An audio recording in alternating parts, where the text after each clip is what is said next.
Right. We had to miss last week's coffee chat. I've got my nettle tea here, Bryce.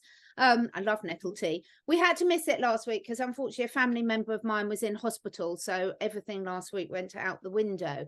But we're back this week with my lovely friend Bryce having a coffee chat. And Bryce, tell us about the subject we're going to be talking about today, because it leads on from one of your videos. Well, before we get into it, guys, last week was Catherine's birthday too. So make sure that you wish her a happy birthday in the comment section below, because it's hard when you have a birthday, but you've got family emergencies. And I know you probably didn't get a chance to celebrate how you wanted to celebrate. So you guys make sure to give Catherine some love in the comment section for her birthday. But for your birthday, Thank let's you. talk Thank about one you. of the freakiest things that I have stumbled upon. And if you guys caught, I put a little video up on my channel, which was not a video. Normally I do deep research, but I did not present it as deep research. I just heard about, and I was basically like, WTF. This is the subject of feral people. Now, Catherine, have you ever heard of this? The feral people? Only a little bit, and this is why I want to know more. And what with this chat, just like with Bryce's, I'll put the link to Bryce's one below. The reason we wanted to chat about this is because it's really exciting, Bryce. I think when you discover something new, and we've all discovering so many new things, and then some of them 2 years later we're discounting, and some we're diving in deeper on. And this is why I love subjects like this, because it's like, wow, if it's grabbing your attention and it's coming up, there's a reason. And then it's a question of delving down and seeing what it means to you all. So go for it. Absolutely. And I laugh, and I don't mean to laugh because the topic makes me so uncomfortable Yeah. that I don't know what else to do. And you're right, Catherine, because I was actually researching another story for my channel, which was the Mahalia Lancaster story about the Oracle from Georgia. And I stumbled upon this while doing that research, and it was like, brakes squeaking, like, what are you talking about? So, and I said this on my video, I want to be very clear about the group of people that I'm actually talking about. I am not talking about people who decide to go and live off the grid. Yeah. Those are not feral people. I'm not talking about the cases here and there where we find a child who got lost and they're found years later and they're more animalistic in behavior. That's not who I'm talking about.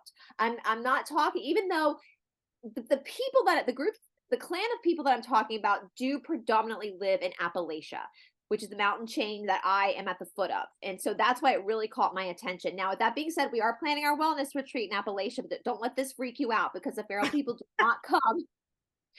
And the 40-ish years I've been going up to Appalachia, I've never seen a feral person. They don't come into towns. They don't come into trails. It's only when you go off that people have these experiences. I'm not. Yeah, Yes. we'll the guides off first, and if they Yes. come back.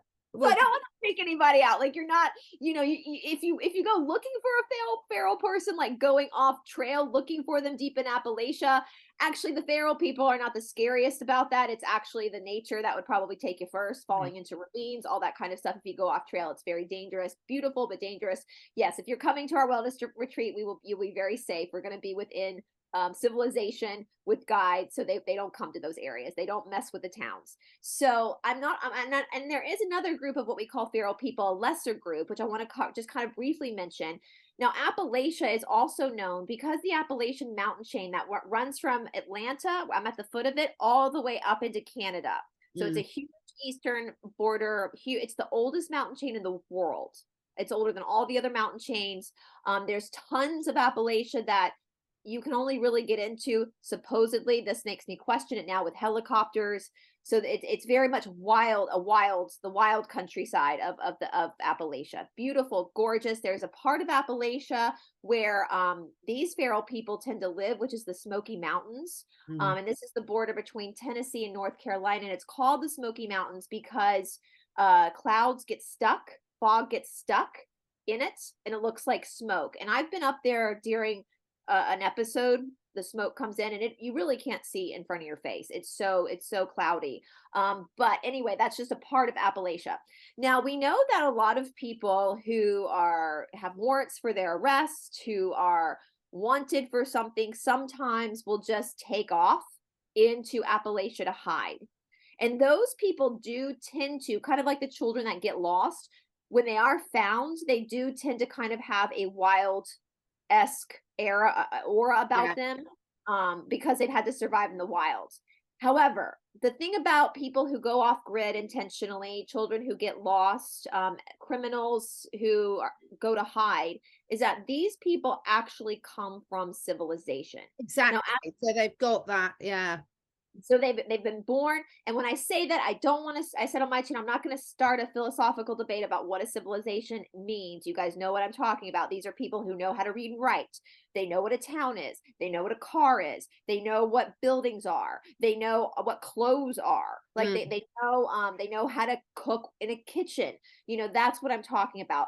The big group of feral people are not those. Yeah. These are people that have never lived in society at all.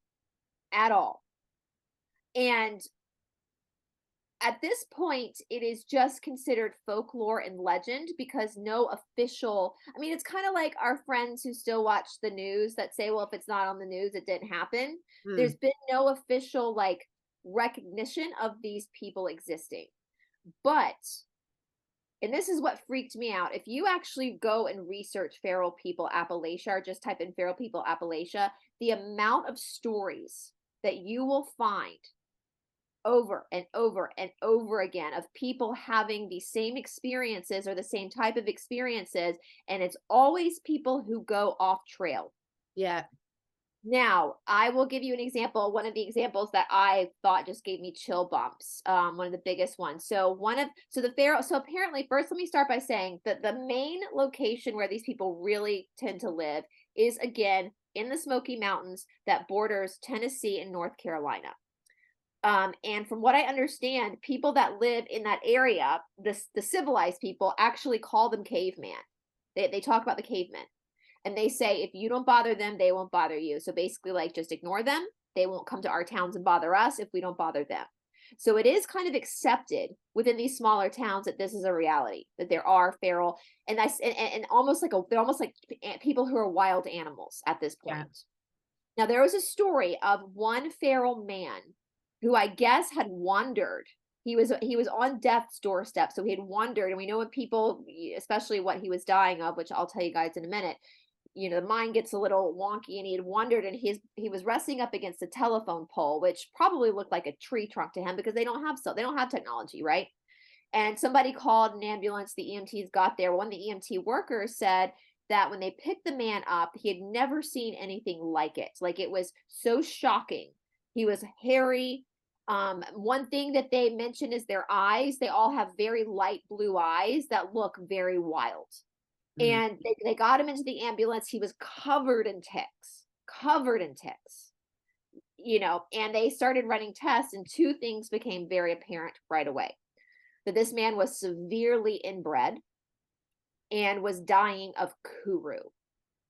Now, you guys, you know what kuru is, right? Okay, kuru came about in our modern discussion with the tribe in Papua New Guinea. Oh, I think I know what you're going to say. Carry on. Yeah. Cannibalism. It's a disease. It's a terminal disease that comes from cannibalism. It's not specifically when you eat another human's brain, because the prions in the brain is what causes it.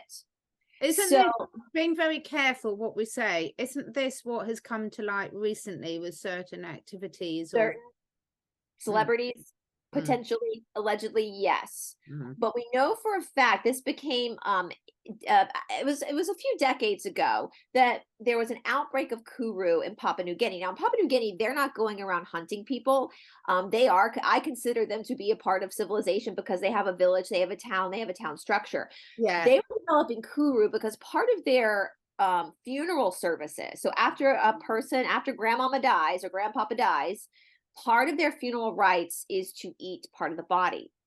So for them, they're not doing it. They're not killing people. No, exactly. So it's a little different than what's happening with other cannibals, right? And so what tends to happen with kuru, though, is that it attacks the brain. And I'm not a scientist, so this is like me talking to you like I'm a 5-year-old, because this is how I kind of understood it. When you eat the prions of another human's brain, it will start to basically disintegrate your own brain. And you can look at actually Absolutely. pictures of a normal brain versus a Kuru brain. And so what tends to happen then is that your neurological responses in your body, all of a sudden you cannot control anymore because Mm. the brain is disintegrating and it's firing off. And so people start to get seizures, they start to tick, and then towards the end, they can't stand up themselves. They have to actually be held up by someone.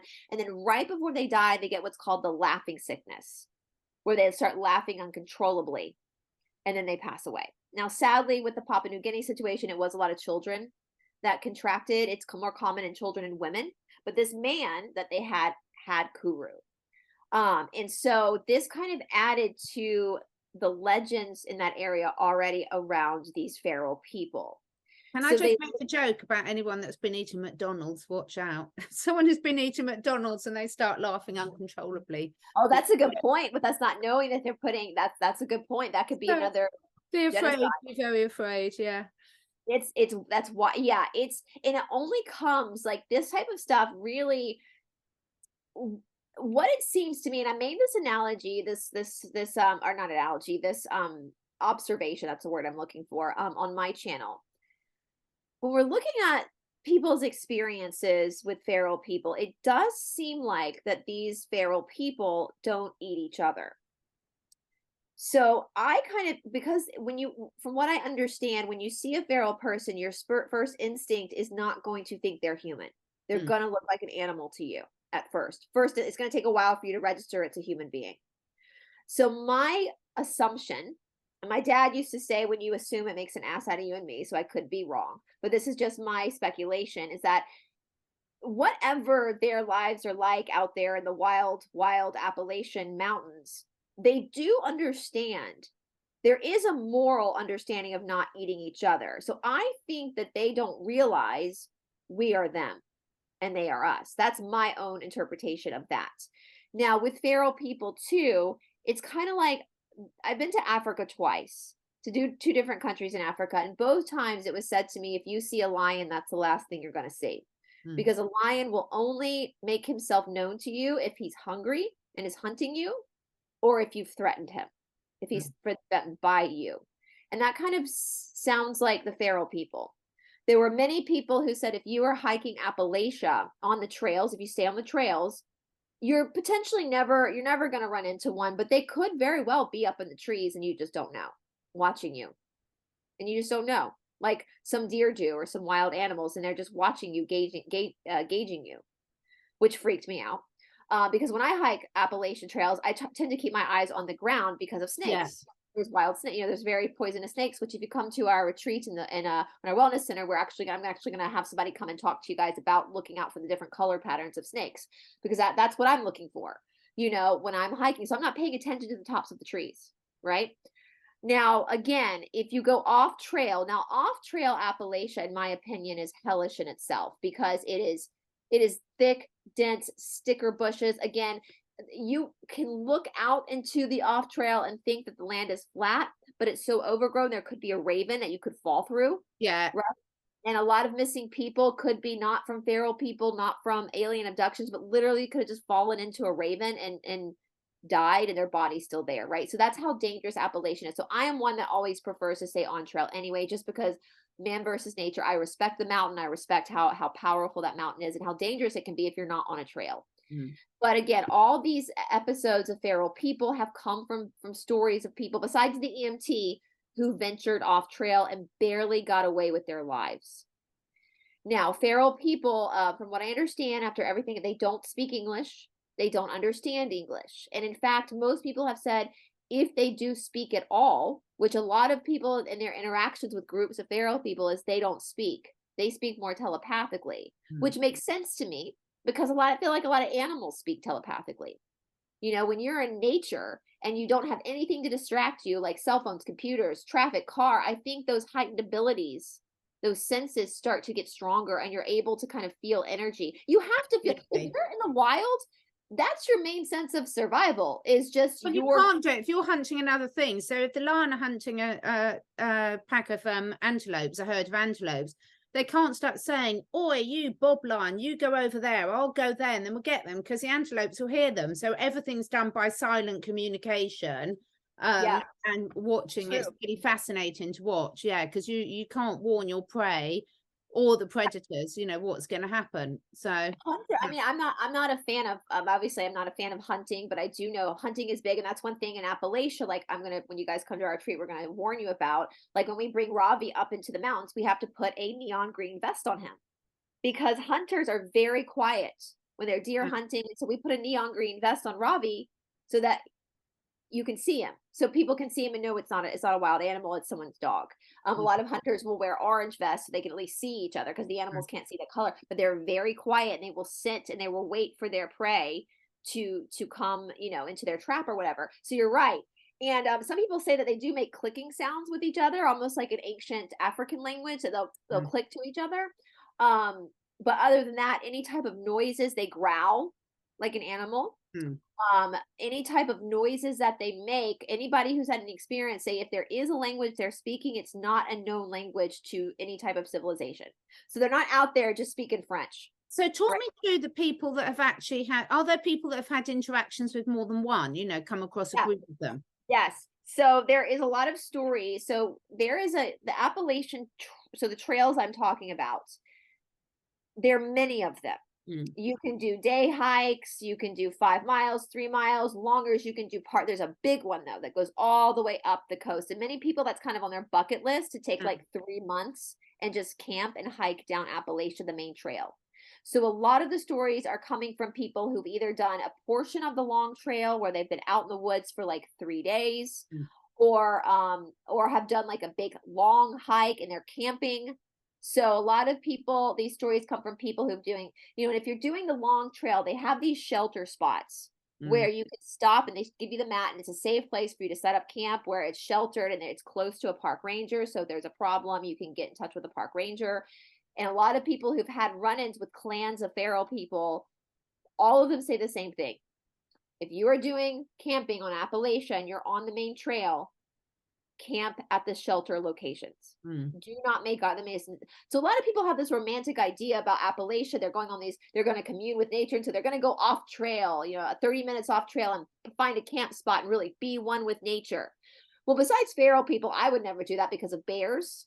There's so many wild animals up there, and that's their home territory. Like, you are the outsider coming in, right? Like, a lot of these wild animals would not survive in a city. I'm not going to survive up there with them. That's their territory. They know what they're doing. Well, all of the people who have these experiences, again, they go 30 minutes, an hour off trail to camp for night, to really experience being just in the wilderness. And that is when these experiences with feral people will happen. I'll say this brings into the manifestation side of thing, because always be careful what you're putting out there and what you wish for.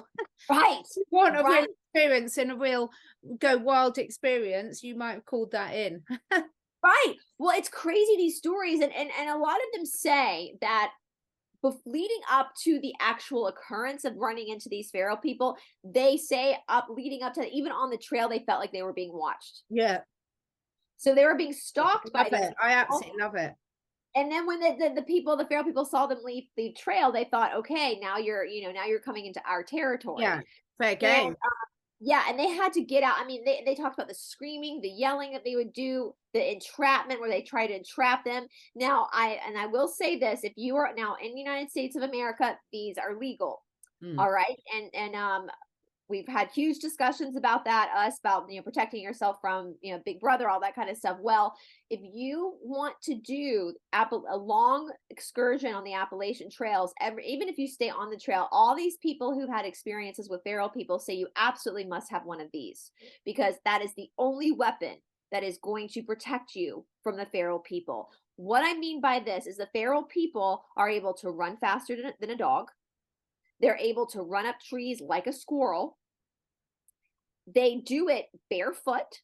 So you think about like a dog's paw, how tough it gets. That's their feet, because they've never worn shoes. You know, I stump my toe and I cry for 30 minutes, right? You're like we as tough as you think you are, if you live in civilization, you are nowhere near as tough as these people. Oh no, you just wouldn't stand a chance. Yeah. Yeah, not at all. And so these people, they use spears, and they're able to take you out with their bare hands like that. Right? So they say this is the one shot you got. And the minute you register it's a feral person, you have to just take action right away. So have any of them actually been shot? You know, because if people have been that I don't know. I would think if any of them were, I would assume that they would run into the wild. Yeah. And I don't know if their fellow clans people know how to remove a bullet, or if they would just go off and die, like the way animals sometimes will run off themselves to die. It's wild to me. They're massively, now when I was researching this, it does not seem that these people, now somebody made the observation that they might be living in caves. That could be possible, but it does seem like they move, that they don't stay in one place, that they kind of migrate around the same area. So there's no village that they have, or like main location that they have.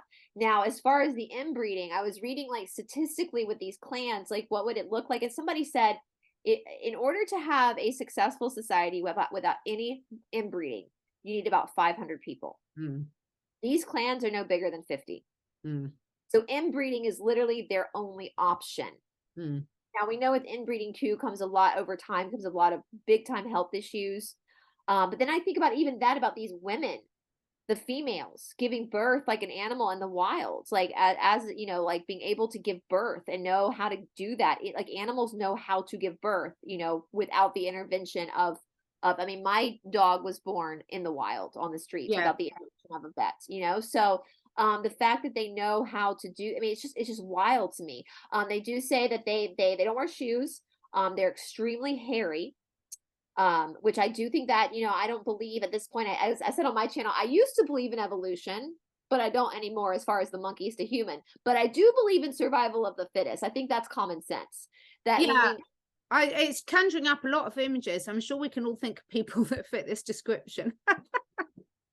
I look at like Catherine and I genetically come from the same area of the world, right? Our ancestors are Northern European. You can tell by our skin color. We both have pretty thick hair on our head, but like my hair on my arms pretty blonde and white. I shave my legs. I'm not a hairy person, right? But if you were to throw us into the wilds, and I'm sure your body would start to change and would start to make different adjustments to absolutely in the wild. And, and where I live in Atlanta, it stays pretty warm. Our winters it's technically a winter's day today, and I have shorts and a t-shirt on. Like, it's not that extreme. But up in the mountains, it's a totally different story. It snows up there. The winters are snowy. The summers are hot. They have tornadoes there. We're talking about like old man in the sea style, man versus nature. It is wild up there. And so their bodies would have to acclimate over years of evolving to that area to be able to survive. I mean, if you put me up there overnight in the middle of a snowstorm, I would be dead within probably 6 hours. Completely, absolutely. With people, I just wanted to ask, so with the sightings and things, what are some of the most such a dramatic ones? So people that have had near escapes. Well, the amount of ticks, so the guy saw all the ticks on him, that's common. People will see them covered in ticks. We all know I know maybe some places don't have a bigger problem with ticks. We have a problem with ticks down here. We do, massive, yeah. Yeah, every time we go out, every time we go to Appalachia on trail, which we go there all the time, we always, now thank God Robbie, my dog, has blonde hair and is short haired, so we always give him a once-over, a couple of once-overs actually, just to make sure we've found any ticks that we can pull off if we need to. We check ourselves for ticks. I mean, as a child, I played in the woods a lot as a child, and so my parents would have to like check my hair and just check, but it's the problem with ticks, if you're not from an area that doesn't have ticks, is that if you leave a tick, it can eventually like kill you. Like it can eventually, it'll suck your blood, it will bury into your skin. It's noticeable. It's not like it's not noticeable, right? You see the black little and you have to like pull it off. And so to have that many ticks on a human being, to see that even on an animal, I mean, it's horrific when you see rescue animals come in covered in ticks, but to see that on a human being, especially when a human being has the capability of pulling it off. Right. The amount of hair to them is always, people talk about the face, the head, on the hair on the head. Think about being in a society where you've never washed your hair, you've never brushed your hair, you've never officially cut your hair, right? The amount of leg hair on the females they see, because we don't see that typically anymore. Again, not having shoes on, that's a huge thing. Of the way their feet look are very animalistic. They do have a sense of clothing though, not like us. They're not dressing for style. They wear like almost like the Native Americans. Like even though the Native Americans did have a sense of style, it's just animal like fur they're wearing. Yeah. It's very caveman, like that's why I call them cavemen. The eyes too was a big thing. They said their eyes are wild and they're all light blue, like clear blue. There's no brown-eyed people out that anybody's ever seen. Not saying they don't exist, but all the accounts say that they're all light blue in eyes. So there's a lot of legends as to where these people come from, because it's very clear again that they have no concept of civilization as we know it. Yeah, they've been born out in the wild and they've not been exposed at all. Yeah. Many generations. So the first theory people were throwing around for a long time, and I immediately was like, no, this doesn't make sense to me, was that these are the descendants of a group of people in the United States that did not want to participate in the Civil War. And they ran off into Appalachia to hide from the war. Well, I don't think that's accurate, because even in the 1860s, if these people were going into Appalachia to not participate in the Civil War, they would have still had, I would imagine that they would have a longing to go back to civilization at some point. They would probably be speaking to their children, if they had children out there, in English. They would be still practicing a common language, right? They'd probably still be educating their children. They would probably build a shelter. They probably wouldn't be nomadic.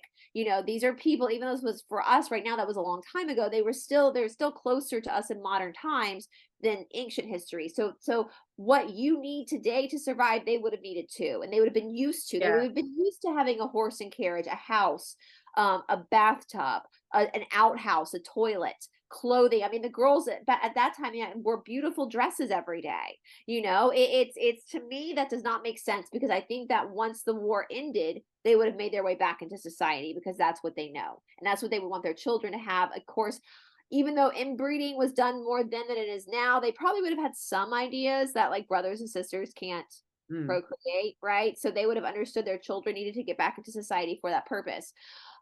We also know that this is probably not correct too, because the Native Americans spoke about the Pharaoh people.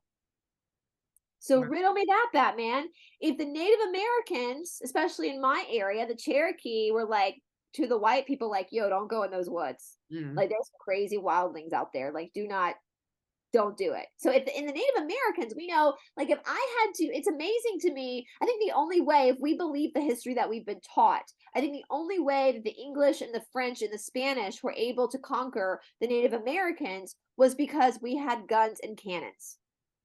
Because but going back onto, sorry to interrupt, but actually it's just occurred to me. So the fact that they can get this disease from eating other humans, you can only get that disease. So it's like mad cow disease, where they fed the cows the cow remains, and so no animal in nature is designed to long-term eat their own species. It's a self-protection mechanism for that. So they must be genetically related to humans, otherwise they wouldn't get that disease. So it's fascinating. But they are human beings. We are technically the same species as they are. Now, again, the Native Americans knew so they existed on this continent long before, you know, if we believe the history that we've been taught, long before there was any European here. So, and again, the Native Americans, if I were to take a Native American from that time and like a Frenchman or an Englishman or a Spanishman and took away the white man's weapons and had just a match between the Native American and the white man, my money's on the Native American. Because the Native American, like the Pharaoh people, know the land. They know the land. They know how to climb the trees. They know how to make spears. They know how to do all these things. But the Native Americans had a civilization. They had villages. They had a social structure. They had leaders. They had trade. Everything that we as European descent people, European Americans, had as well. You know, that's why we were able to trade a lot with the Native Americans when we first got here and establish that, because we came, even though we spoke different languages and had different customs, the root foundation of our civilizations were identical, right? Absolutely. There does not appear to be this structure with the Pharaoh people. Now, I don't know. I kind of said this on my episode. I have not heard anybody claim a specific race of these people. Now, we know that they have light blue eyes, and we know that blue eyes genetically do originate from a European descent. However, we also know that if a white person starts breeding with a person of another race that has a darker complex, over time, some of these Northern European attributes will start to show up, right? So absolutely. And also, if they're inbreeding a lot because of the small population size, the blue eyes are recessive. So yeah, they, yes.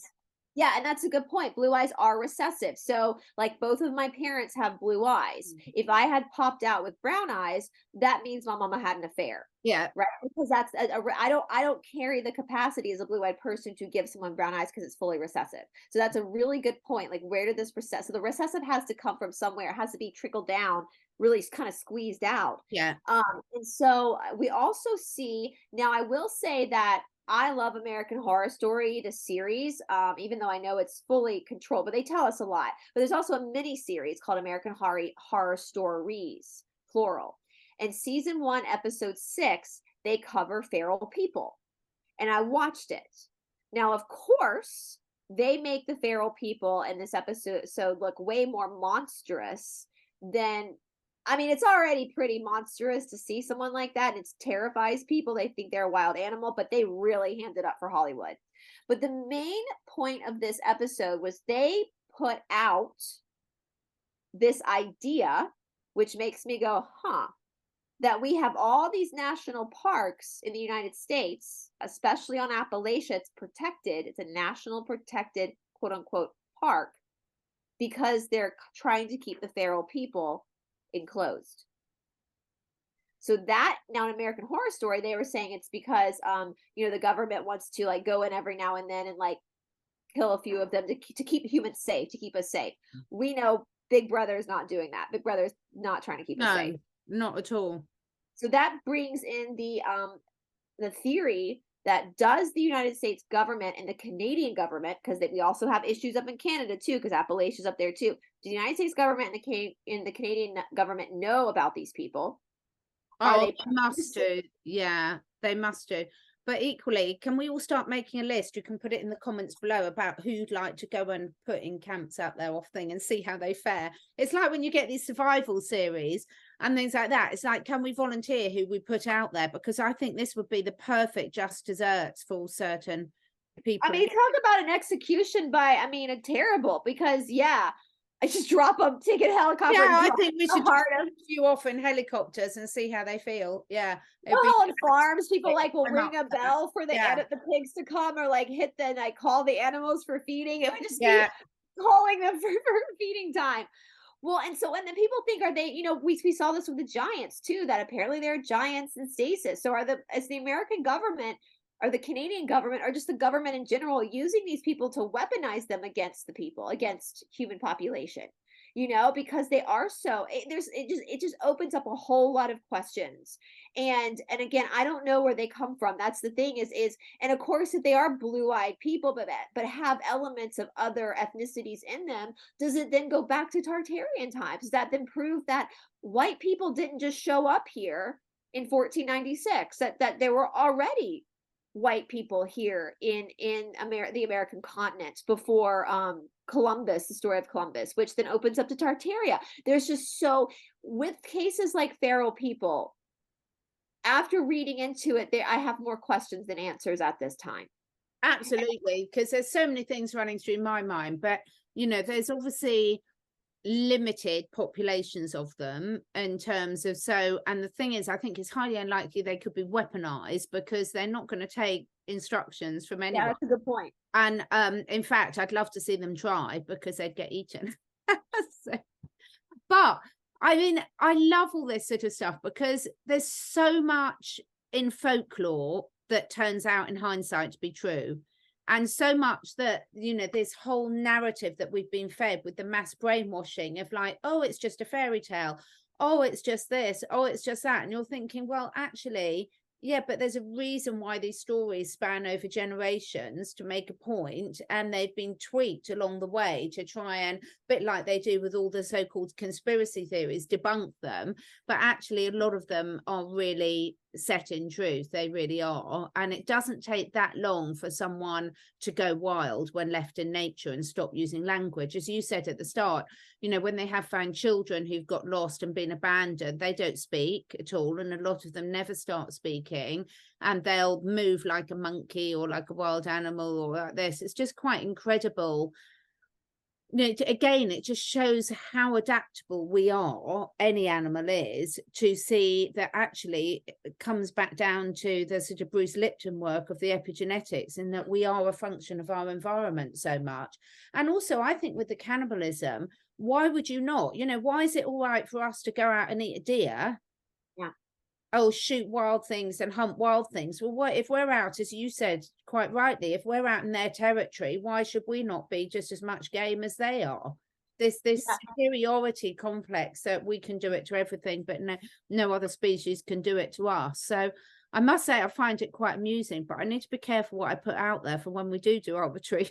Yeah, I'm gonna say that, guys, like, don't stress. I've been going I'm joking. I think it's funny. I'll just tell them, look, she's younger than me. I'm going to be really tough. Eat her. So, yeah, well, I'm too tough now. Yeah. But isn't that interesting though? Like they will leave us, and it's almost like, as you're saying that, I'm like, I wonder if they see us as the wild animal. If they see well, we are. Look, you know, I mean, like, seriously. Okay, I was thinking about this the other day. That is such a good point you've just brought out here, and I really want to hear what everyone thinks in this. So I was thinking the other day, and I've blasely said, and I don't agree with it anymore, but, you know, it's ridiculous. We need nutritionists. Well, of course we need nutritionists, because what type of psychopath thinks that you're going to get a prawn and inject it with pink dye and plastic and pump it full of this? What sort of sick person thinks you're going to pump all the farm animals full of antibiotics and growth hormones so their own legs can't even support them, so you can sell them for more money? So when you think, who are the actual savages here, I would say this is what's so ridiculous. It's like when we talk about, you know, modern civilizations and the developed world. Well, look, what is that your definition of development that you do? I was reading, you know, every time you research anything now, like the microplastics in tea bags, and it's like, what nutters came up with these sick ideas in the first place? You know, it's just ridiculous. I guarantee you, I mean, we're probably, and I'm thinking as you're saying that, like, I've actually thought about these feral, and that's the one thing no one's ever said they were overweight. There's never been a, they're all very fit and very much, and they're definitely eating to survive instead of eating to live. And they probably, and I wonder if they actually, this is so macabre and so gross, but I'm wondering, like, when they eat one of us, if they taste a difference between us and like a wild animal that hasn't been exposed to all the chemicals. Yeah. You know, actually, if they actually can taste a difference. And maybe that's why they only hunt us when they're really hungry, or when they feel threatened. Otherwise, you know, because if they were hunting us for their main source of nutrients, they wouldn't pick us because we're so contaminated. I mean, they've done those studies. That's such a good point, Bryce. They've done those studies where they've given squirrels. Oh, I love squirrels so much. Where they've given squirrels like organic corn and they can obviously tell the difference because their senses are so much more in tune than us. And they'll never eat the non-organic stuff unless they've got no choice. So, oh my God. So what I'm going to do is going to make sure whether I'm with either younger or fatter people that can't run as fast as me. And what I'll do is I'll eat loads of processed rubbish full of toxins, so I smell really bad. Because it's like, in all seriousness, it's like with the different races. So, you know, we might think someone who eats a lot of Indian food, obviously you give off a certain aroma. But I always remember people saying that the Japanese think the British people sell like sour milk because we eat so much dairy. And you're like, this is the whole point. You do. Obviously, you give off aromas, you detox through your skin. So there's lots we can do to protect ourselves. And so when you come on our wellness retreat, we're going to eat McDonald's every day. No, I'm just kidding. I really don't want, and I want to say that, yes. I don't think anyone's going to be scared. I honestly don't think. And we're going to have guides, and we're going to be in the mountains. So even with feral people or no feral people, there is going to be these up there for even with wild animals. You know, we have to be, you know, and we're going to have guides with us, and where the retreat centers I'm looking at specifically to go are really close to the towns, which they're small towns anyway. So you're still. I think this is so fascinating because what I love, Bryce, I'm so pleased you picked this date because what it shows to me is it doesn't matter what area you know, we're all grown-ups watching this, supposedly, whatever that means. But whatever area you pick into, there's so much to learn. There's so much to know. And this is what I find so exciting is we know our history is rubbish, but we don't quite know what to believe. I mean, obviously everyone's got different opinions on that. And thank God for those opinions, because otherwise we wouldn't be having these conversations. And I think this is what's so fascinating. There's so much undiscovered in nature, in human psyche, in the planetary setup, in our history, in our geology. It's just fascinating. Everything's up for grabs. So we're going back to old school. And it also opens up a whole nother can of worms too, with the 411 missing people of national parks, the children. Completely. 411 did an episode on feral people. Like, we have these assumptions that, you know, they got taken by the controllers and put in the tunnels or abducted by an alien. Could it? And a lot of times in those situations in national parks, the children are the easiest to take quickly for the people. And so they're very quiet. And I will say one thing, there is one thing I think about a lot. Now, when we go up to Appalachia, this area, all the time to hike. And I'm very comfortable up there. This is where we're going to have our retreat center. I know the dangers. I'm very aware of looking for snakes. We let our dog go off leash up there. He has a little vest on. We trained it. That's actually where we trained him with voice commands. We're up there so that he could have, he knows not to stay out of our sight. But there have been times, and I said this to my boyfriend, I was like, there have been times where we've been on a trail and Ravi will stop. I don't want to go any further. And we've always honored that, because obviously Ravi's senses are probably more heightened than ours.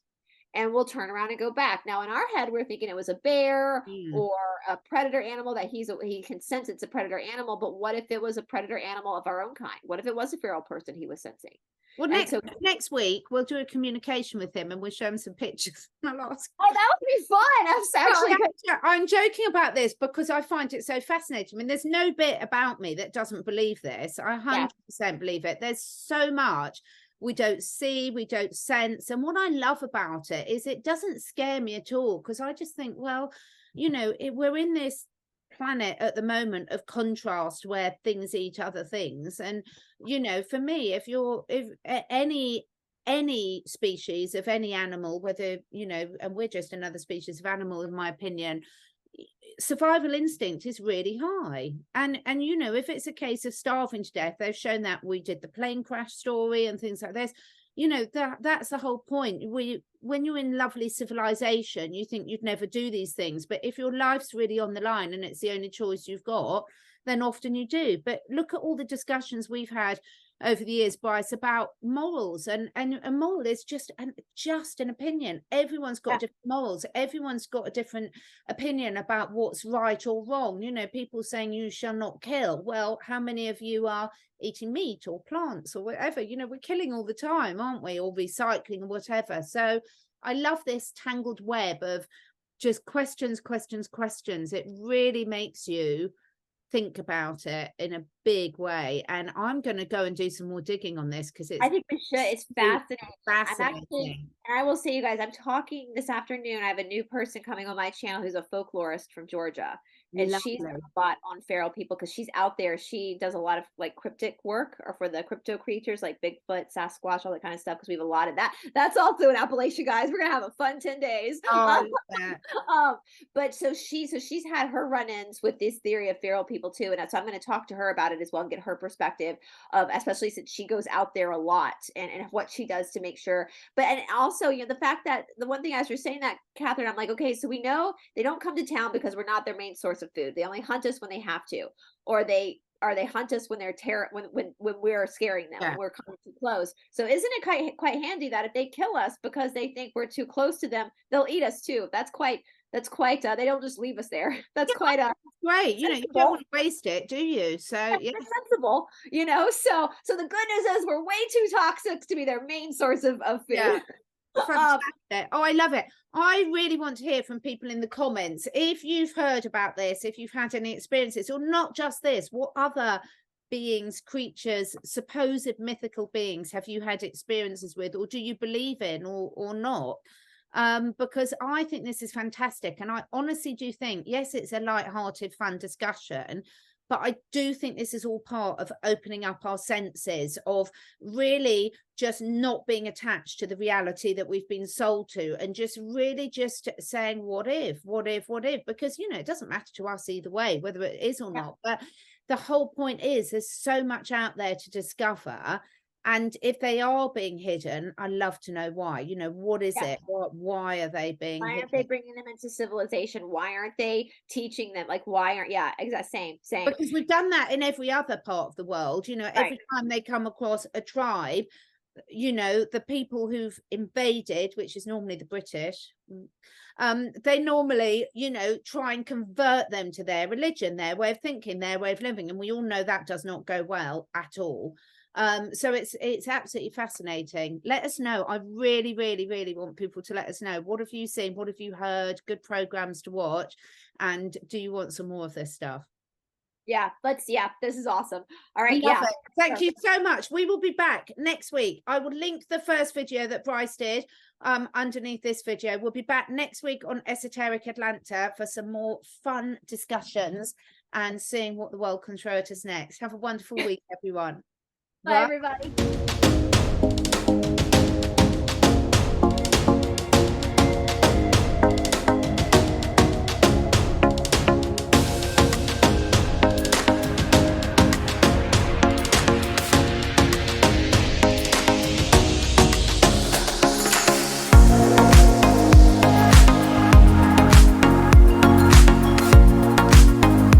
Thank you so much for taking the time to listen.